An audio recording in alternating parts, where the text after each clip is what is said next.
তুমি কি করছাও? কিছুই করা হারা নাই ভাই। এই ইউটিউব এবং ফেসবুক এবং সোশ্যাল মিডিয়া জগৎটা হলো এরম। তুমি যদি রেগুলার কন্টেন্ট রেগুলার ভিডিও দাও তাহলে তোমার ভিডিও একদিন না একদিন ভিউজ হবই। এটা এক নাম্বার কথা। তুমি যদি ফেসবুক খুলছাও, সেটিং টেটিং সব ভালো করছাও, যা একদম এভরিথিং তুমি নিজের কন্টেন্ট দিতে চাও, একদিন না একদিন ভাইরাল হবই। কিন্তু রেগুলার ভিডিও দেওয়া লাগবো। এখন তুমি দিনে 2টা দাও 3টা দাও, এটা তোমার ব্যাপার।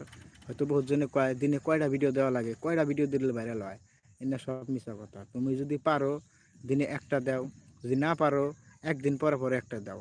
তার জন্যে তুমি আজকে একটা দিছাও, ফের 2 দিন নাই, 4 দিন নাই, 5 দিন নাই, ফের দিবে একটা, ফের ঘপত করে একদিনে 5টা দিবে, ফের একদিনে 6টা দিবে।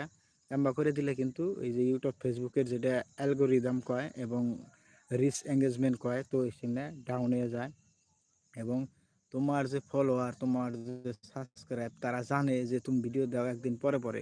আজকে আবার একসাথে 5টা ভিডিও দিচ্ছাও, ওই 5টা ভিডিও নোটিফিকেশন সে পাইবো না, সে 1টার থেকে 2টা ভিডিও নোটিফিকেশন পাইবো, আর কোনো পাইবো না।